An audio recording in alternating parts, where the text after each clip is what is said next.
मुंबई में 26/11 के हुए आतंकी हमले की सबसे यंगेस्ट सर्वाइवर देविका रोटावन पिछले 5 साल से अपने घर की तलाश कर रही थी। उन्हें एक घर मिले, अपना घर मिले, इसकी जो है वो गुहार लगा रही थी। अब जाके इनकी ये मांग पूरी हुई है और म्हाडा द्वारा इन्हें घर अलॉट किया गया है। लेकिन ये सफर कैसा रहा और किस प्रकार देविका को उनके पैर में जब गोली लगी, उसके बाद उनका स्ट्रगल काफी लंबा था, लेकिन उसके बावजूद उन्हें दर बदर जाकर उनका घर जो है अब मिल चुका है। देविका हमारे साथ हैं बात करने के लिए। देविका, सबसे पहले तो अब तक आपका क्या कोई घर है खुद का? ये पहला घर है, कैसी भावना है? ये हमारा पहला घर होगा जो अभी मुझे मिला गया है। इसके पहले हमारा खुद का कोई घर नहीं था। 2011 में हमें प्रॉमिसेस आई थी। मैं काफी लोगों से भी मिली कि हमारी घर के लिए कर दीजिए, क्योंकि मुझे जहाँ भी मैं रेंट के लिए रहने जाती थी काफी इश्यूज आता था, तो लोग मुझे जल्दी रेंट पे घर नहीं देते थे। तो जो देते थे तो ओनर अपनी मर्जी से भाड़ा मांगते थे। तो अभी तो कुछ जो 1-2 महीने जो रेंट पे घर शिफ्ट किए वहाँ मुझे इतनी इश्यूज नहीं हुई, बट ये प्रॉब्लम बहुत चलते रहती थी लाइफ में। पापा का बिजनेस बंद हो गया है, भाई को ज्यादा हैंडीकैप है, तो ये बहुत लंबा चल रहा था। तो इसलिए मैंने गवर्नमेंट के ऊपर से ये पिटीशन फाइल किया हुआ था कोर्ट में, बॉम्बे हाई कोर्ट में।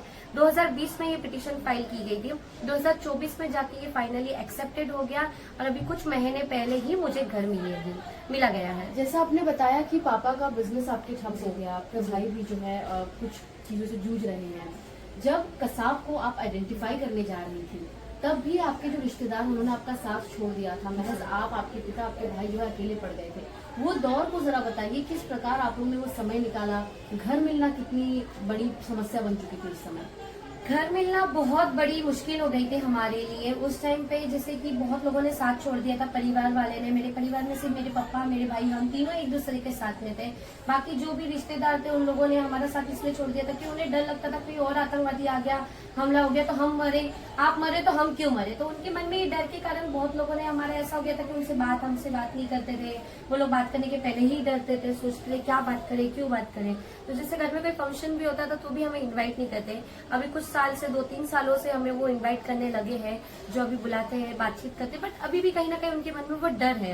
तो काफी लोगों ने, रिश्तेदारों क्या, काफी लोगों ने हमारा साथ छोड़ दिया था।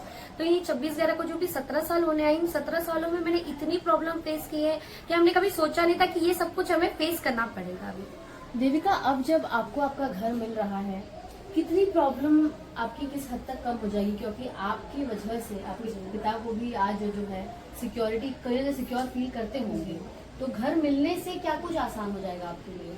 बहुत कुछ चीजें आसान हो जाएगी मैम। एक खुद का घर होता है। जो मैं रेंट पे दर बदर यहाँ वहाँ भटकती थी, वो मेरी चीजें कम हो जाएगी, क्योंकि मुझे हमें घर जल्दी रेंट पे मिलता नहीं था। अगर मिलता तो उनकी मर्जी से रहना पड़ता। तो ये बहुत प्रॉब्लम्स कम हो सकती है। हमारे घर से हमें कोई खुद निकाल नहीं सकता है, तो ये बहुत बड़ी बात होती है मैम। तो इसके लिए पूरा क्रेडिट जाता है हाईकोर्ट, मुंबई हाईकोर्ट को, जज का, और मेरी कुनिका मैम जो एडवोकेट थे, जिन्होंने लड़ी एकदम, वो कभी भी वो भी हिम्मत नहीं हारे, और एडवोकेट उत्सव बेंस भाई ने, इन दोनों ने कभी हिम्मत नहीं हारे, और ये हमारे लिए खड़े हुए, सामने से आके उन्होंने हमारे लिए इतना कुछ किया। तो बहुत बड़ी जीत है मैम। थोड़ा डिटेल दे दीजिए, घर आपका कहाँ है, किसके और कौन सी बिल्डिंग का नाम मत बताइए, घर कहाँ है, कब तक जाने वाली है, कितनी क्या कुछ तैयारी है? बिल्डिंग का नाम इनफैक्ट मुझे ही नहीं पता है। तो अंधेरी अंबोली नाका में मुझे घर दिया गया है, 2nd फ्लोर पर ही है वहाँ पर। तो मैं अभी ये वीक या नेक्स्ट वीक के अंदर अंदर मैं शिफ्ट हो जाऊंगी। और देविका देखिए, साथ ही आपने बताया कि 17 सालों में आपने जिन दिक्कतों का सामना किया है, अब जाकर आपको आपका घर मिला है, लेकिन ये स्ट्रगल आपके लिए काफी लंबी रही, क्योंकि आपने बताया कि 2011 से आपको आश्वस्त किया गया था कि आपको घर दिया जाएगा, लेकिन घर की कोई सूचक जो आपको मिल नहीं रही थी। अब जब मिल चुकी है, तो क्या कुछ वो दिक्कतें थी जो अब आपको लगता है कि इन सबको पार करके आपको घर मिल चुका है? जो दिक्कतें थी मैम, जैसे रहने का एक व्यवस्था नहीं था हमारा। दर बदर, जैसे मैंने अभी भी आपको कहा कि हम भटकते थे यहाँ से वहाँ, कई लोगों के पास गए, बड़े बड़े पॉलिटिशियन से लेके बहुत लोगों के पास हम मिले, कई जगह पर जाके बातें की, बट ये बात कभी सक्सेस ही नहीं हो पा रही थी। हर बार लोग बोलते थे कि हम आपके लिए करेंगे, बट वो भूल जाते थे उस मुद्दे को। शायद 2 दिन याद रखते थे, तीसरे दिन सब अपने लाइफ में व्यस्त होकर वो चीजों को ही, हमें कई बार तो ऐसा हो गया कि शायद इग्नोर करना चालू कर दिए वो चीज ही कोई। तो लंबा प्रोसेस था फाइनली, बट अभी एक्सेप्ट हो गया है, मुझे फाइनली घर मिल गया है, तो मैं इस बात से खुश हूँ। लंबी लड़ाई थी बट मिला गया, वो भी मेरे लिए बड़ी बात है। महाराष्ट्र सरकार, जो मौजूदा सरकार है, उनके रहने में आपको ये घर मिला है। आपको लगता है कि इस समय की जो स्थिति है जिसमें हम रह रहे हैं, उसमें सरकार द्वारा जो एक तो है कि नो टॉलरेंस पॉलिसी, आतंकवाद के खिलाफ कड़े से कड़े कदम उठाए जा रहे हैं, साथ ही जो उनके सर्वाइवर्स हैं उनको हेल्प किया जा रहा है। तो आपको लगता है कि काम अच्छी दिशा में हो रहा है? हाँ जी, काम अच्छी दिशा में हो रहा है, बट मैं एक चीज कहूंगी मेरे केस में कि मुझे कोई भी बैठे बैठाए चीजें नहीं मिली है।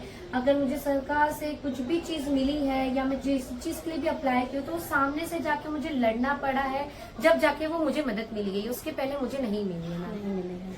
तो अब आपका आखिरी मैसेज क्या रहेगा? अब अपने घर जा रही हैं, कुछ और मांग है तो वो भी बता दीजिए।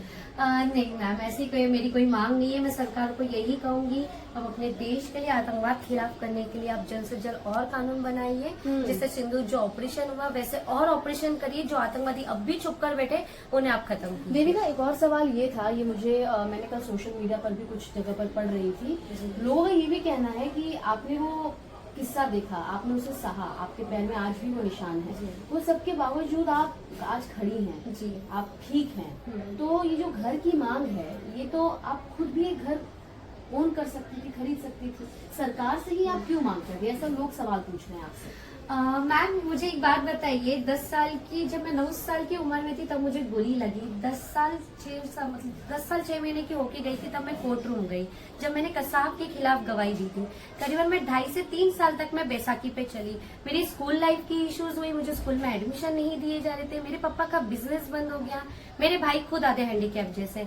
मैं कहाँ से कमाऊंगी और मैं कैसे खुद से घर खरीदूंगी? चाहती तो मैं सरकार को बोल सकती थी कि सरकारी मुझे नौकरी दे दीजिए, नौकरी में तो मुझे नौकरी भी मिलती और घर भी मिलता। तो मेरे मन में तो ये चीजें नहीं थी। मैंने तो सरकार से एक ही ये की थी कि मुझे एक रहने की व्यवस्था होनी चाहिए, बिकॉज व्यवस्था भी मैं इसलिए मांग रही थी जो मैं तकलीफें फेस कर रही थी। मेरी फैमिली को कई बार जिस घर में हम रहते थे वहां से हमें धमकियां आती थी, कई लोगों ने क्या क्या बोलते थे कि आप यहाँ मत रहिए, यहाँ आतंकवादी आ जाएगा, ओनर हमें कितने परेशान करते थे पहले। तो हमने वो सारी चीजों को फेस करने के बाद तभी हमने कहा कि मुझे एक रहने की व्यवस्था चाहिए। इसके अलावा मैंने कोई सरकार को ये नहीं कहा कि आप मुझे बड़ा महल दे दीजिए या आप मेरे लिए ये कीजिए। मैंने ऐसी कोई मांग नहीं रखी। सरकार तो किसी को भी कुछ भी दे सकती है, तो मेरी तो एक छोटी सी मांग थी, इसलिए तो मैं लड़ी और आखिर में मुझे कोर्ट का दरवाजा खटखटाना पड़ा। मुझे इजीली तरीके से तो नहीं मिला ना। मैं वो कोर्ट के दरवाजे पे भी कई बार मेरी केस भी रिजेक्ट हो चुकी थी, फिर से रीसबमिट करके फिर से वो केस लंबा प्रोसेस चलने के बाद मुझे ये मिली गई है।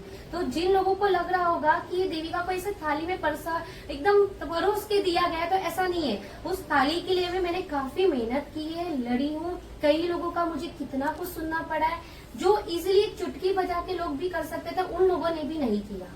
तो इसके लिए बहुत लंबा प्रोसेस था और मेरे हिसाब से तो 26/11 में जो भी थे, जितने लोगों को गोली लगी, आज जिन जिन के लाइफ में तकलीफ है ना, तो आप सभी को सपोर्ट करो। मैं ऐसा नहीं बोलती कि आप सिर्फ मुझे करिए। आज भी कितने लोग हैं जिनके लाइफ में अभी भी इश्यूज चल रही है। आज मेरी लाइफ में अभी भी प्रॉब्लम्स है, ऐसा नहीं कि प्रॉब्लम्स खत्म हो गई है। अब भी मैं बहुत कुछ फेस कर रही हूँ और इन फ्यूचर शायद आगे भी करूंगी। मेरे पापा की खुद की हेल्थ सही नहीं रहती है, मेरे भाई को हर्निया हुआ है। एक कम उम्र में आप घर कैसे खरीद सकते हैं जब उसकी एजुकेशन ही पहले सही तरीके से नहीं हुई थी? उसकी लाइफ इतनी अजीब तरीके से चल रही थी, लोग जहाँ जाओ उसे बोलते थे कसाब जा रही है, कहीं मुझे रहने नहीं मिलता, कहीं नौकरी जल्दी नहीं मिलती थी। तो मैं मैम करूँ कैसे? तो मुझे सरकार के अलावा किसी के और दरवाजा नहीं मिल रहा था।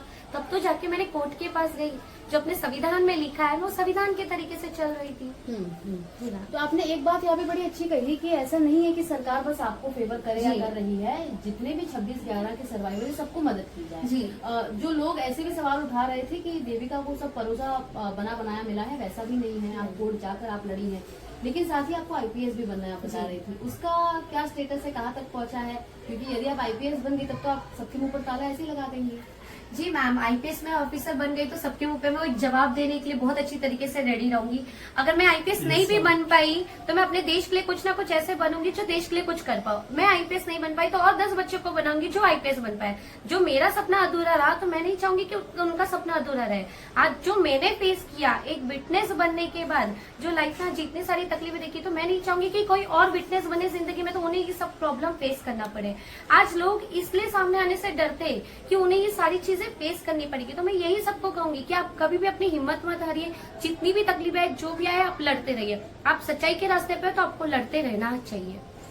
तो आप देविका को सुन रहे हैं। देविका ने एक बड़ी जो निर्णय ली अपने जिंदगी में, वो ये कि एक कसाब के खिलाफ गवाही देंगी, उसे पहचानेंगी और कोर्ट जाकर उन्होंने अपने पिता के समर्थन से ये किया भी। लेकिन इसके बावजूद देविका की जो घर पाने की लड़ाई थी वो काफी लंबी रही। 5 साल का समय बीता, बॉम्बे हाई कोर्ट गई, वहां पर उन्होंने जो है अपनी तकरार दी और जिसके बाद अब जाकर इन्हें माड़ा अम्बोली इलाके में घर मिल चुका है। लेकिन इसके साथ ही देविका का ये भी कहना है कि ये जिस प्रकार के स्ट्रगल से गुजरी हैं वैसा कोई और ना गुजरे, यही चाहेंगी और साथ ही अपने परिवार को इन तमाम दिक्कतों से बाहर निकालकर वो अब IPS बनने का सपना देख रही है। मुंबई से कैमरा पर्सन सुनील खंगरियाल के साथ सुजाता द्विवेदी, NDTV इंडिया के लिए।